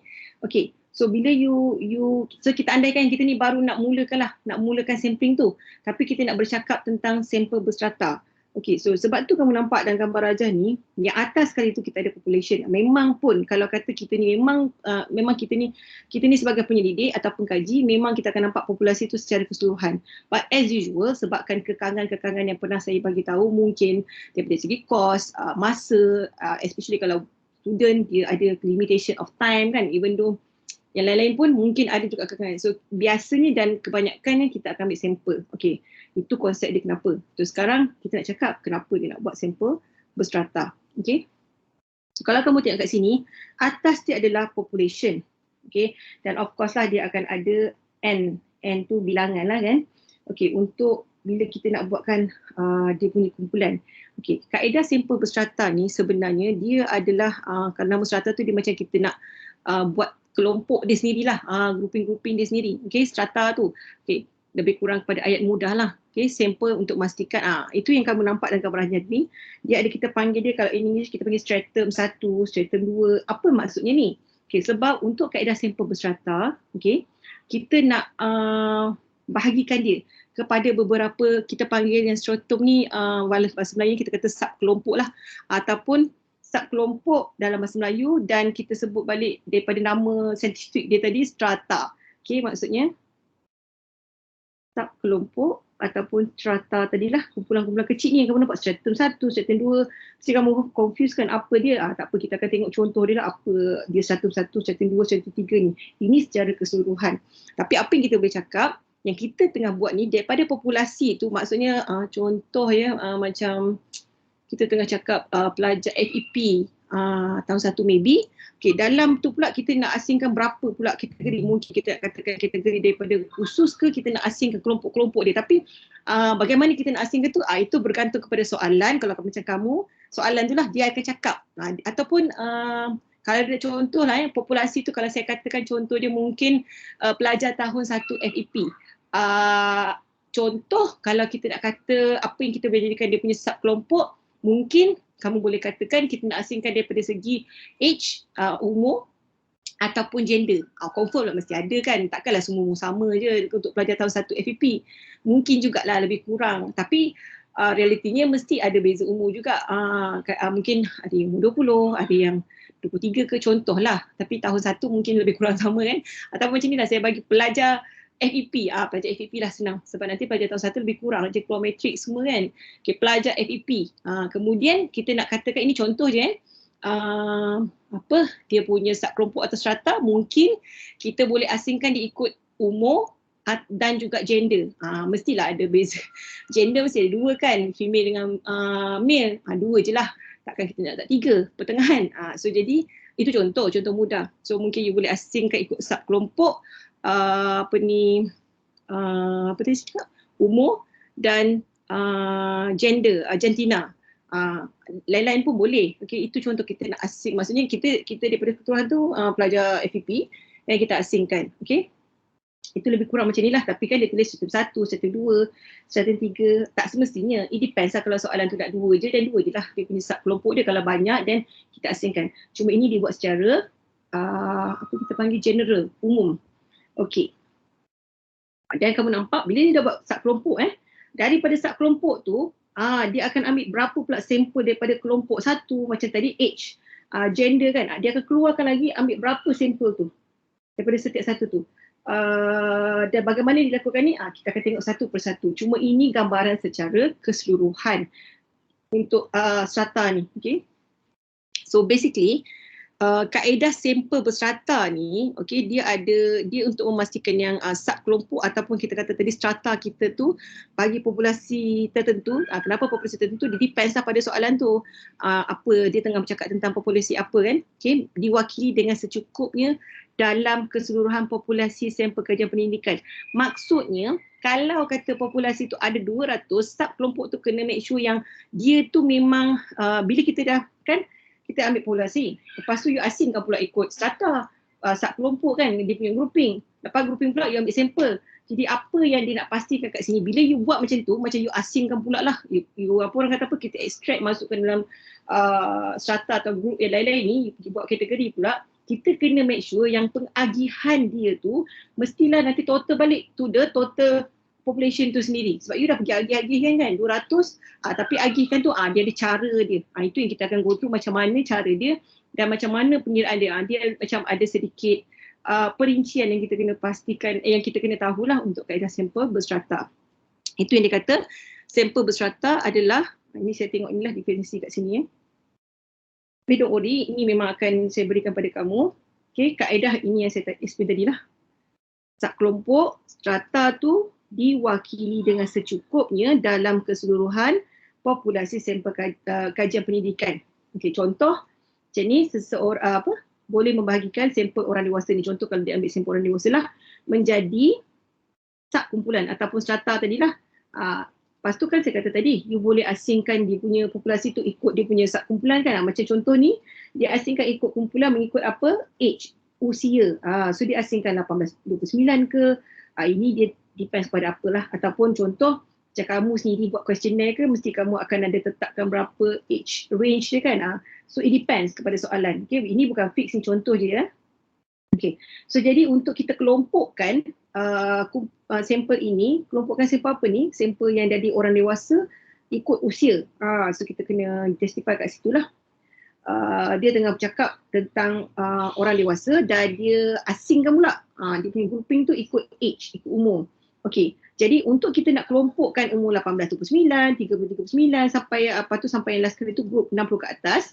Okay, penyelidik ataupun maksudnya yang kita lah yang sedang melakukan kajian ini akan memilih secara rawak. Ini yang kamu nampak dalam lakaran tadi, illustration tadi, ada yang random sampling ni, yang ini. Sampel ni, okay, so bukan random, sampel ni, ini yang dipilih secara rawak untuk dapatkan. Sebab tu saya kata dalam nama dia sendiri, certified random sampling, kamu ada nampak lagi wording random. Sebab memang kita ada applykan juga SRS tu dalam strata ni. So jadi kita kena, apa orang kata, ambil masa sikit lah untuk mungkin kamu faham sikit strata ni kan. Sebab tadi kita dah kata dia daripada keseluruhan populasi, lepas tu you asingkan ke grouping. Tapi kena ingat bila kita dah asingkan ke grouping, sebab kenapa? Sebab stratified random sampling ni dia masih berada dalam kategori apa? Kategori kaedah persempilan berkebarangkalian. Okay, perbincangan kita masih dekat sini lagi cuma ini adalah kaedah kedua. Jadi bila saya bercakap ataupun kita berbincang tentang kaedah persempilan berkebarangkalian, kita masih kena ingat bahawa kita masih bercakap dan kita masih perlu menggunakan komponen random sampling tu. Maksudnya bila kita nak pilih sampel, kita tetap kena gunakan kaedah kita pilih tu secara rawak. Barulah kita katakan bahawa dia itu adalah teknik berkebarangkalian. Dan juga untuk memastikan setiap satu item ataupun individu ke siapa yang item lah, komponen tu dalam sampel tu ataupun populasi itu dipilih secara adil. Konsep tu tetap sama. Okay. So untuk mengelompokkan sampel ini, penyelidik kemudian memilih secara rawak. Jadi lepas sudah katakan you dah buatlah grouping-grouping dia ikut umur contoh, now kita pilih secara random jumlah berkadar. Okay, jumlah berkadar adalah proportion ataupun berapa lah. Kenapa kita kata berkadar? Sebab you kena ingat sekarang ni dia ambil daripada keseluruhan populasi tau kat sini. Dia ambil daripada ni kan, seluruh ni. Contohlah ada 200 ke 2000 lah kita letak kat sini. Lepas tu pula you pergi masukkan dalam grup-grup lain. Maksudnya start kelompok you, apalah yang kita definekan dalam soalan ke objektif kajian tu kan. And then daripada kelompok-kelompok tu kita pilih pula dia punya sampel tu secara rawak daripada contoh age. Berapa kan semua. So bila kita nak pilih tu, apa yang dimasukkan dalam perkadaran ni adalah pembahagian dia. 2000 ni berapa dekat dalam kategori tu, berapa dia punya perkadaran untuk komponen tu berada dalam sub kelompok tu. Itu yang dimasukkan dekat sini. Memilih secara rawak jumlah berkadar orang dari setiap kumpulan umur. Kenapa? Sebab contoh ni kita tengah cakap tentang kumpulan umur lah kan dalam ni dalam contoh ni. Tak adalah maksud saya maaf apa tu, saya ni sikit. Tak adalah kita kata setiap sekali kamu nak buat strata tu kita tengah cakap pasal umur. Ini contoh ni lah, okay. Katakan kalau mungkin apa soalan kamu tu kategori lain, so di tengah cakap tentang kategori itulah. Okay, tapi untuk contoh ni dia tengah merujuk kepada contoh yang menggunakan sub kelompok umur. Okay. Jadi maksudnya untuk sampel berstrata ni dia teknik persampilan yang berkesan untuk dari segi konteks ni lah. Maksudnya dari segi konteks apa? Dari segi konteks bila you punya kajian tu mengutarakan isu ada perbezaan kumpulan-kumpulan. Jadi dia cover yang tu. Yang kita bincang tadi, macam contoh kamu dapat 1, 2, 3, 4, 5, 6 tu kan secara umumnya itu contoh paling mudah lah kan. Kamu bercakap satu grup je, dia tak ada macam nak differentiate dengan lagi tau. You cakap tentang observation tu itu je. Kita tak ada buat ni. Tapi untuk strata, dia asing. Sebab tu dia ada apa orang kata apa, step by step lah. Once you dah asingkan, bila you tanya nak asingkan macam mana? Depends lah pada soalan tu, of course dia akan bagilah nak asingkan ikut age, gender, contoh paling mudah lah kan. Ataupun kalau kata contoh kamu lah yang menjadi dia punya penyelidik, contohlah kamu nak buat kamu punya own research ke kan, of course kamu kena tahu objektif kamu nak buat apa, kamu nak tentang apakah sebenarnya konteks ataupun skop kajian yang kamu nak lakukan sebagai penyelidik. Itu kita kena tanya pada diri kita sendirilah sebagai penyelidik, tak boleh nak tanya soalan apa sebab kamu yang nak buat research tu kan. Itu biasanya atas perbincangan dengan penyelia ke atau diri kamu sendiri untuk buat apa kajian tu. So apa pun sebenarnya konsep dia berbalik kepada apa objektif kajian tu dilakukan. Macam biasa dalam soalan exam tu ke, kalau kamu nak cakap based on exam, of course dia akan bagi daripada segi konteks apa yang dia nak bezakan grup tu lah. Takkan kita nak decide kan. Okay, so dia akan bagi dan kita yang akan buat pengiraan dia untuk kita tahu berapa ratio ataupun ratio ataupun dia punya perkadaran lah. Ratio perkadaran tu jadi apa? Nisbah, ratio untuk setiap grouping yang kita dah asingkan tu. Itu dalam kaedah sampel berstrata. Jadi sebenarnya justifikasi untuk kaedah sampel berstrata ni dia sebenarnya adalah untuk sebab tu dia kata teknik persampilan yang berkesan untuk mengkaji bagaimana trend atau masalah yang mungkin berbeza di antara subkumpulan. Contoh mungkin tadi age and gender kan, itulah contoh yang kita boleh cakap kan. Dalam segi age dengan gender apa yang beza contoh. Jadi antara you dah bahagikan subkumpulan tu, apa yang mungkin berlaku di antara kedua-dua subkumpulan tersebut, ataupun kalau bukan dua dia boleh jadi lebih lah sebab sini pun sebenarnya dia ada beberapa stratum. Okay, so apa yang kita kena faham, stratum tu adalah subkumpulan lah, kelompok daripada the whole population. Okay. Jadi yang penting strata yang digunakan dalam teknik ini tidak boleh tumpang tindih. Apa maksudnya tumpang tindih? Overlap lah. Okay, dah ambil kita tak boleh nak overlap lagi. Kerana kalau kita overlap, okay, maksudnya apa yang akan terjadi? Beberapa individu akan memiliki peluang yang lebih tinggi untuk dipilih daripada yang lain. Boleh faham tak apa maksudnya kat sini? Konsep asas simple random sampling apa? Kita nak pastikan semua item atau komponen dalam kumpulan populasi tersebut ada peluang sama adil atau sama rata untuk dipilihkan. Contohnya macam ni lah, orang dah interview 10 orang. Takkanlah dalam 10 tu ada orang yang sama kita interview balik. Kita temu ramah. Bila kita dah ambil dah orang tu untuk masuk panggilan temu duga, dah lah sekali je kan, takkan lepas tu panggil jadi. Kalau kita ulang balik, inilah maksud dia kata kat sini, tumpang tindih ataupun overlap. You ambil balik, maksudnya kita replace lah, dia konsep replace. Dia jadi macam dia akan ada higher chances untuk dipilih daripada dia sebab ulang kita buat banyak kali kan, so it's not fair. Meaning that tak boleh overlap. Item atau komponen, saya sebut item atau komponen lah sebab dia boleh jadi individu ke atau kita tengah bercakap tentang creator ke, anything. Okay, ikut pada populasi tersebut. Kita tak overlap, kita tak tindih. Yang sama kita tak repeat. Itu je. So itu maksud dia kat sini lah. Okay. Ayat ni bahasa Melayu dia agak ni sikit, ini akan buat sampel miring. Miring ni maksudnya kalau in English ni bias ataupun terpincang ataupun tak boleh percaya ataupun tak reliable lah. Miring tu. Okay. Akan memihak kepada penyelidikan dan menjadikan hasilnya tidak satu. Ini ayat biasa dalam statistik, maksudnya kita tak nak lah kita punya hasil akhir ataupun hasil analisis itu bias and tidak accurate. Itu maksudnya hasilnya tidak sah, tidak or not validate. Kalau in English lah, tidak sah, tidak validate. Okay, tidak validate, tidak valid, not valid. Okay. So jadi beberapa strata yang paling umum digunakan dalam persempinan rawat berstrata. Ini saya kata tadi boleh jadi apa-apalah, maksudnya terpulang lah pada penyelidik ataupun pembuat soalan nak bagi apa kumpulan, tapi yang umum macam yang saya Aisyik guna pakai dan saya sebut tadi, yang paling basic kita boleh kata kita nak buat kumpulan umur ke, jantina ke, agama boleh, bangsa ataupun pencapaian pendidikan. Contoh macam kita kata primary, secondary, tertiary punya education level. Ada kan daripada segi itu punya perbezaan yang kita nak buat. Contohlah dalam analisis kajian. Ataupun status sosioekonomi pun boleh jadi M40, B40, T20 pun boleh jadi status sosioekonomi dan kewarganegaraan. So ini semua adalah contoh-contoh bagi kumpulan asas yang boleh kita katakan kita nak create lah dia punya subkumpulan atau kita panggil strata lah dalam konteks ni. Okay. So, bilakah kita menggunakan persempelan berstrata ni? Okay. Terdapat banyak situasi di mana kita akan memilih persempelan rawak secara berstrata. Okay. Pertama, bila kita nak meneliti subkumpulan. Itu saya kata, setiap teknik tu dia ada justifikasi kenapa kita nak gunakan strata. Kalau kita tak ada pun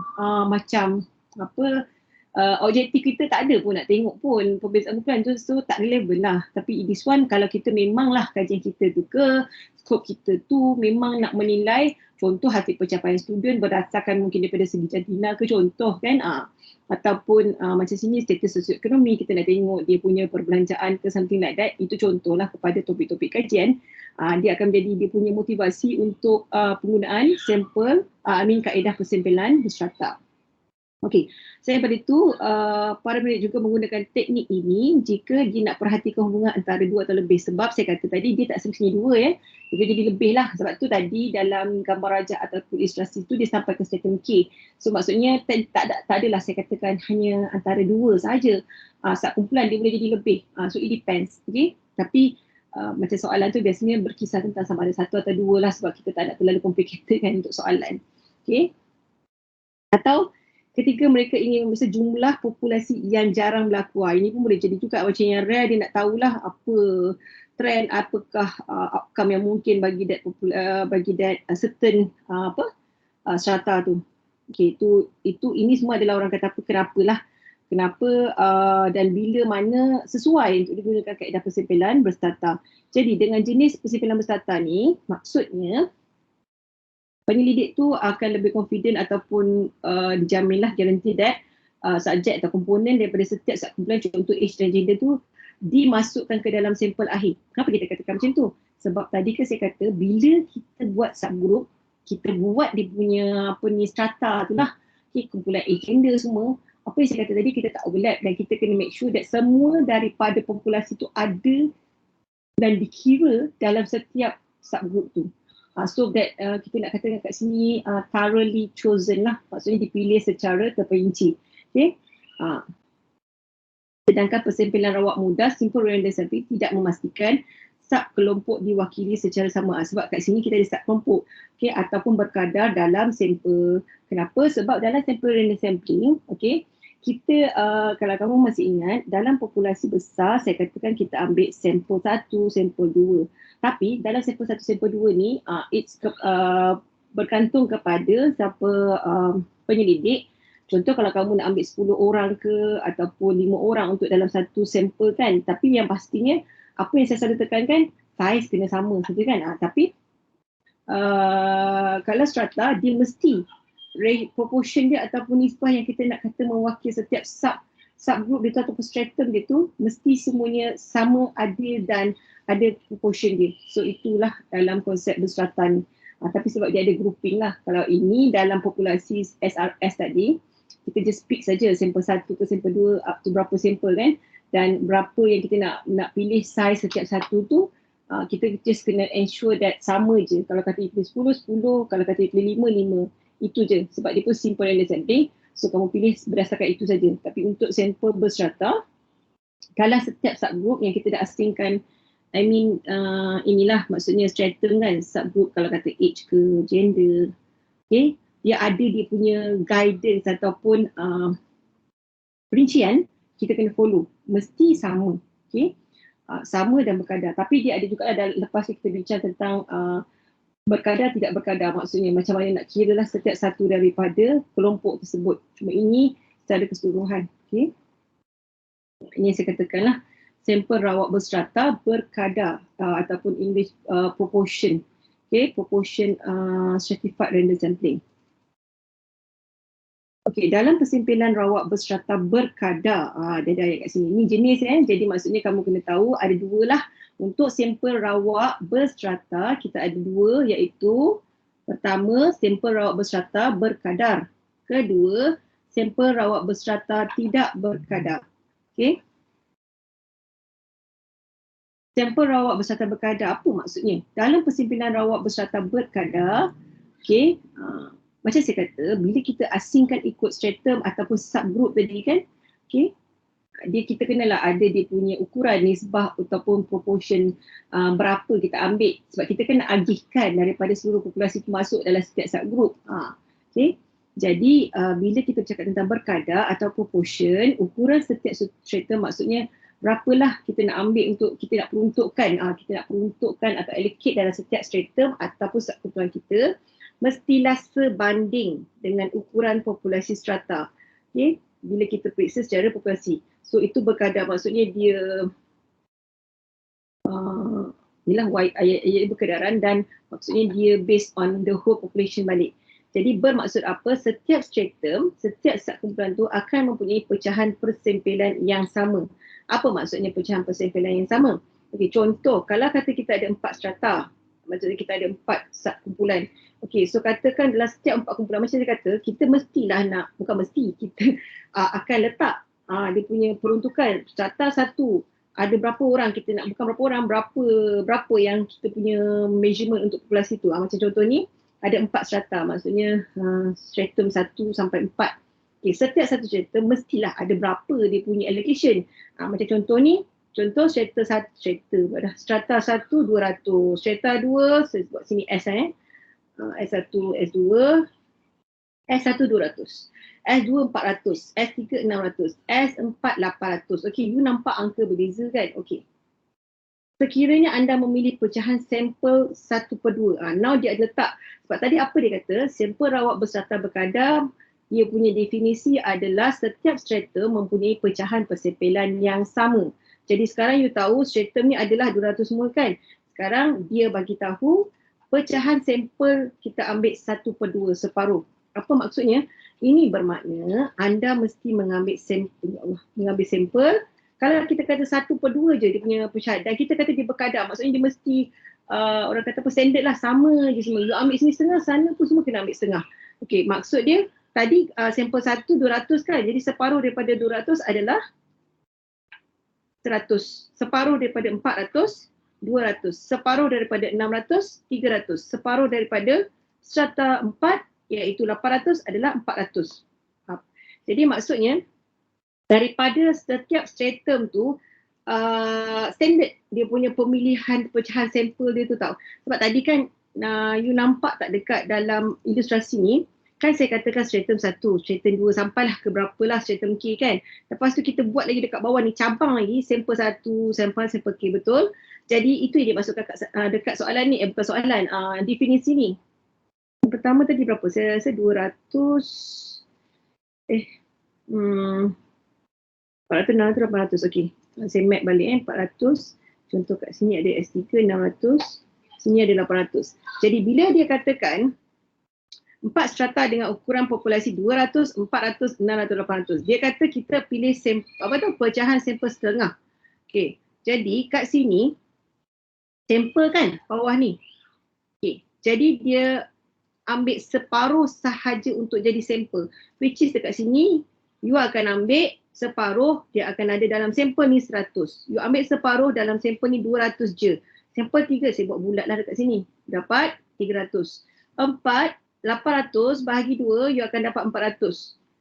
Faham tak kat situ apa yang dijelaskan dengan perkataan tadi? Ke ada yang tak clear kat situ? Faham tak tu? Faham. Okay, so ni itu yang dikatakan sampel rawak berstrata berkadar. Tapi nanti kita akan tengok contoh lah, sebab bila sini definisi kan, dalam contoh baru kamu nampak macam mana nak mapkan soalan tu dengan nak mengira pecahan ni lah. Okay. Jadi sampel yang tadi kita dah dapat size untuk setiap stratum tu daripada stratum kita pergi kepada sampel dia. Okay, dapatlah 100, 200, 300, 400. Walaupun kita tengok memanglah nombor dia tak sama, 100, 200, 300, 400. Kita tak kata pun semuanya kena 100. Maksudnya stratum 1 100, stratum 2 100. Tak ya, itu bukan maksud dia. Sebab nombor dia akan maksudnya nombor ataupun dia punya bilangan dia tu tak sama. Tetapi bila kita nak keluarkan untuk ambil sebagai sampel kita, macam saya kata, bila you dah letak di dalam subgroup, okay, kita akan pilih secara rawak. Bila kita pilih secara rawak untuk jadikan sampel kita, dekat situ kita kena ada kita punya pendirian ataupun guidance berapa yang you nak allocate untuk setiap sampel daripada stratum itu. Okay. Untuk contoh ni, dia dapatlah 100, 200, 300, 400 size untuk setiap satu sampel daripada stratum. Ini yang dia kata kat sini. Okay, pecahan persempelan yang sama digunakan untuk setiap lapisan tanpa mengira perbezaan ukuran populasi strata. Maksudnya walaupun kat situ tak sama dalam setiap strata tu, okay, tapi kita kena mesti pegang pada konsep dia, you kena guna juga separuh sahaja sebab dia adalah di bawah sampel rawat berstrata berkadar. Apa yang kita kira mesti sama, berkadaran dengan itu yang dikatakan kat sini, berkadar ukuran setiap stratum adalah sebanding dengan ukuran populasi strata bila diperiksa ataupun kita diperiksa ni diguna ke lebih kurang layak dia kan, bagi seluruh populasi. Macam inilah seluruh populasi untuk contoh ni. Okay, itu sampel rawat berstrata berkadar. Okay, kemudian kita masuk kepada kedua, sampel rawat berstrata tidak berkadar. Okay. Dalam persimpilan rawat berstrata, you all okay ke saya direct je, tak ada break lagi ni? Okay. Okay, sampel rawat berstrata tidak berkadar. Okay, apa yang dimaksudkan tidak berkadar pula? Tadi berkadar. Dalam persimpilan rawat berstrata yang tidak seimbang, dia boleh jadi juga dalam isu ni lah, tidak seimbang. Okay, strata yang berbeza, strata tadi yang kita sebut tadi tidak mempunyai pecahan persempelan yang sama. Itu dia punya keyword kat sini, dia punya key point lah, tidak ada pecahan persempelan yang sama. Sebab tadi kalau dia separuh, semua separuh. Kalau untuk konsep tidak berkadar, maksudnya dia punya allocation dia ataupun peruntukan setiap satu strata tu tak samalah. Itu je lah dia punya definisi mudah untuk sampel rawat berstrata tidak berkadar. Jadi contoh, ini dia sebenarnya guna contoh sama tadi, 200, 400, 600, 800 kan. Contoh kalau kita ada 4 strata. Okay, dalam 4 strata tu ada 200, 400, 600, 800. Okay, anda mungkin memilih untuk mempunyai pecahan sampel yang berbeza. Jadi pecahan sampel yang berbeza untuk setiap strata, itu yang saya katakan tadi. Tak berkadar, tadi itu sama.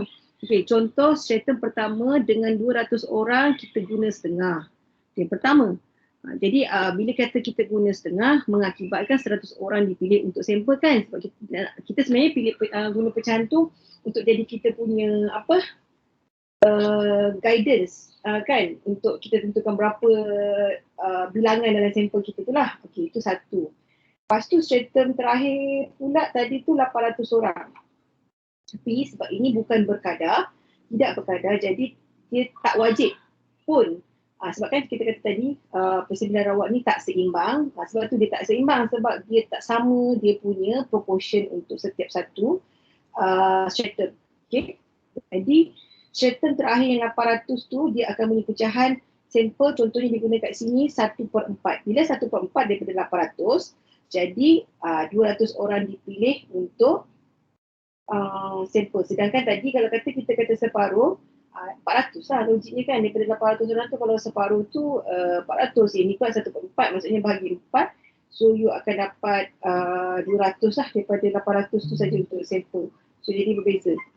Jadi masalah kat sini adalah kena berhati-hati bila yang menggunakan sampel rawat berstrata tidak berkadar. Okay, sebab ketepatan penggunaan sampel yang tidak seimbang yang kita cakap ni tak sama dia punya ratio untuk pengagihan bagi sampel dalam setiap stratum tu, dia bergantung kepada pecahan persempelan yang dipilih. Kenapa kita cakap macam tu? Sebab bila you letak pecahan tak sama, kita kena make sure konsep asas untuk strata, you kena make sure yang dia mewakili seluruh populasi dan tak ada overlap. Okay? So bila you letak tak sama, okay, kita nak make sure yang mana, ni dia kata mesti berhati-hati dan mesti tahu dengan tepat apa yang dilakukan. So actually situasi ni in real life situation lah. Contoh kalau itu yang memang nak ditetapkan oleh penyidik, maybe dia ada dia punya justifikasi lah kenapa dia tak nak banyak dalam kumpulan tu, kenapa dia nak dalam kumpulan satu tu dia nak banyak. Kalau kamu tahu, kalau kamu nak tanya, yang itulah sebabnya, bergantung kepada definisi daripada segi pemahaman penyelidik sendiri. Dia mesti ada justifikasi kenapa dia nak buat tak sama dalam dia punya analisis kajian tu. Okay, might be ada yang tidak tekankan ataupun tidak, tapi bila kita buat pengagihan tu tak sama, so kita kena make sure yang apa yang kita buat tu, bila you buat ratio ataupun pengagihan tu 1/4, satu tu 1/2, maybe yang lain tu 1/3, kita kena faham maksudnya bila you wakilkan tak sama tu, later on, bila you dapat hasil dia, then kita kena justify hasil akhir tu based on different, sebab kita letak lain tau allocation untuk setiap satu kumpulan tu. Maksudnya macam kalau dari segi statistik dia, kita tak nak ada bias lah sebab ini banyak, yang tu sikit pula pengagihan dia kan. So bila kita nak buat kita punya perbandingan, of course kita nak bandingkan semuanya perlulah sama rata. That's why kita katakan kat sini, bila mana ini lebih kurang kepada aplikasi dalam atas kajian sebenar lah. Okay. Kita kena ada own justifikasi. Might be some situation need that kita buat pengagihan tidak sama, cuma dalam tab kedua bagi sampel rawat berserta tidak berkadar ni, kita kena perlu hati-hati dalam kita punya definisi bagi ketidaksamaan dalam pecahan bagi setiap strata. Okay. Tapi apa yang, ini yang kita katakan, kesalahan yang dilakukan dalam memilih. Macam saya kata tadi, sekejap you pilih 1/2, sekejap lagi satu strata you pilih 1/4, strata yang lain mungkin you pilih 1/3. Jadi di situ tidak seimbang pemilihan bagi komponen untuk setiap sampel. That's why kita kena ada justifikasi yang kuat lah. Dan kenapa you nak gunakan, kenapa you pilih, kenapa you guna pecahan persempelan itu. Yang mana nanti kita takut, macam contoh bila kamu pilih antara 1/2, 1/3, 1/4, kita faham konsep pecahan ni apa sebenarnya. Bila kita cakap tentang 1/2, of course lah dia lagi besar kan, bila dipecahkan lagi kecil, of course ini akan mewakili sedikit aja portion daripada keseluruhan komponen bagi that sampel ataupun daripada stratum ataupun subkumpulan tersebut. That's why dia kata kat sini, bila you pilih, you gunakan pecahan persempelan tersebut, dia akan mengakibatkan maybe stratum terlalu banyak, kalau banyak mungkin daripada segi konteks separuh lah, ataupun terlalu kurang. Terlalu kurang mana? Dekat sini pula 1/4 sikit sangat ke kan, ataupun lagi teruk 1/5 ke. Jadi bila you cakap you pilih 1/5 daripada keseluruhan stratum tu, contoh 1/5 daripada 800, sikit lah. Jadi kita takut ada memanglah tak seimbang dengan ini kan, unbalance of comparison between the dia punya stratum tu, sub kelompok tu.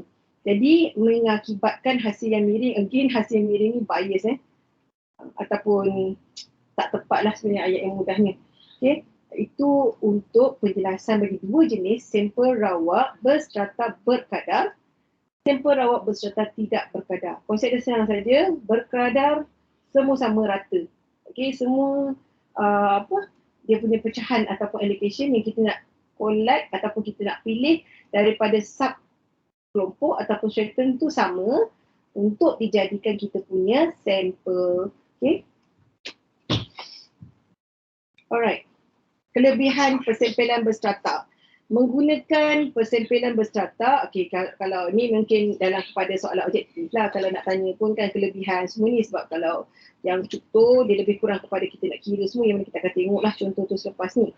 Okay, kelebihan persempelan berstrata, menggunakan sampel berstrata akan selalu mencapai ketepatan yang lebih besar daripada sampel rawat mudah. Sampel rawat mudah ni SRS ya. Okay, dengan syarat strata telah dipilih sehingga anggota stratum yang sama mungkin serupa dari segi ciri minat ataupun kita punya kategori lah sebenarnya kan. Okay, semakin besar perbezaan antara strata, semakin besar keuntungan ketepatannya, banyak daripada translate lah sebenarnya. Okay, semakin besar perbezaan antara strata, semakin besar dia punya ketepatan daripada segi kita punya output lah, ataupun ni keuntungan ni sebenarnya ayat dia ni lebih kepada kita nak kata semakin besar daripada segi hasil yang kita dapat lah, perbezaan antara strata itu yang dimaksud kat sini. Sebab bila you buat strata kan tujuan dia untuk kita compare between dia punya group. Okay, so itu yang dikatakan dekat sini lah. Dia akan lebih tepat daripada sampel muda ini. Saya rasa kat atas tadi pun kita dah katakan lah kenapa dan bila kita nak guna sampel strata ni. Itu tujuan kita sebenarnya, kita nak tengok the difference between sub kelompok ataupun strengthen tersebut. Okay. Secara administratif, ini pun ayat direct translate ni selalunya lebih mudah untuk mengelompokkan sampel daripada memilih sampel rawak mudah. Okay, contohnya penemu duga boleh dilatih untuk bagaimana cara terbaik untuk mengenai satu usia atau praktik tertentu. Okay, yang lain pula dilatih mengenai cara terbaik untuk ini bila kata macam saya kata tadi lah, kita buat interview contoh untuk beberapa calon. Okay, kemudian kita nak, kalau daripada segi konteks strata lah, kalau kita nak buat dia punya kita nak wujudkan lah juga ada strata kan. Macam sini dia kata ada satu grup ataupun sub kelompok daripada seluruh calon temuduga tu dalam kat sini dia buat apa? Dia buat sub kelompok usia ke ataupun dia nak buat etnik tertentu, which is tak berapa lah kita nak kata untuk etnik kan, macam kan jadi racist lah, tapi dia boleh lah juga jadi untuk contoh bagi kita nak bezakan kumpulan lah daripada macam ini. Contoh ni saya bagi tahu yang kesuatu bercakap tentang interview punya calon lah. Okay, jadi maksudnya yang dia nak cakap dalam contoh ni dalam semua calon tu dia cuba nak bezakan, nak tengok mungkin apa outcome yang dapat daripada kalau dia buat ikut subgroup umur ataupun bangsa tertentu, etnik tertentu. Okay. So dengan cara ini maksudnya ini bukan outcome, bukannya hasil cemerlang tak ni, saya rasa menangani. Maksudnya kalau contoh dia tengah berdepan dengan calon calon yang nak masuk untuk temuduga tu, maksudnya kalau kata yang muda, yang maksudnya fresh grad, mungkin cara pendekatan soalan tu mungkin berbeza berbanding dengan kalau kata usia lah, yang berumur. Mungkin sebab kita andaikan yang fresh grad kurang pengalaman lah, yang berumur dia lebih pengalaman, something like that. So mungkin daripada segi ini cara untuk soalan pun should be berbeza daripada segi konteks perbezaan sub kelompok umur ataupun contoh etnik lah, mungkin ada perbezaan dekat situ dan ada isu yang kita perlu bezakan lah untuk setiap kumpulan etnik ni. Okay, so ini contoh je. Okay, jadi apa yang dia nak sampaikan kat sini? Jadi penemu juga dapat menumpukan perhatian dan menyempurnakan sebilangan kecil kemahiran dan kurang tepat pada masanya dan mahal. Ini memang direct translate. Jadi sebenarnya buat strata ni ataupun persempelan berstrata ni sebenarnya kita nak differentiate dalam keseluruhan populasi itu sendiri. Ya, kita kena faham, contoh kalau kita cakap tentang people, orang lah, individu kan, of course orang akan berbeza-beza. Daripada segi macam biasalah macam kita katakan tadi, umur, jantina, pencapaian dan juga tahap yang kita nak uji setiap satu sudah tentu secara logiknya memang berbeza. Tapi kalau SRS tadi, simple random sampling, kita pukul semua sama rata. Kita tak kata pun by dia punya age, kita tak asingkan. Maksudnya macam sini dalam strata kita keluarkan dia daripada populasi tu dan kita agihkan ikut dia punya kategori subkumpulan yang penyelidik ataupun soalan nak. So itu perbezaan dekat kumpulan berstrata dan objektif dia adalah untuk kita lihatlah setiap satu grup tu. Okay, so ini sebenarnya berbicara tentang kelebihan kita menggunakan kaedah persimpulan berstrata. Okay. Ini yang lahir adalah sampel berstrata menjamin liputan penduduk yang lebih baik, liputan keseluruhan sebenarnya yang lebih baik. Kenapa? Sebab dalam keseluruhan populasi dia ambil semua tau, lepas tu dia asingkan ikut dia punya subgroup. And dalam subgroup pula kita buat pecahan, lepas dalam pecahan kita ambil pula berapa ratio untuk dapatkan sampel. Okay, itu yang dimaksudkan dekat sini lah. Penyelidik mempunyai kawalan terhadap subkumpulan sebab kita buat straighten kan.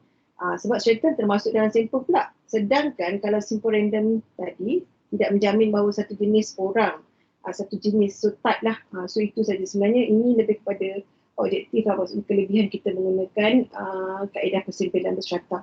Okay, so ini pun tadi kelebihan, kelemahan, cuma ada juga dalam kelebihan akan ada dia punya kelemahan lah, which is ialah bila kita kata kita nak pilih sub kelompok dan juga kita nak kata dia punya stratum tu kan.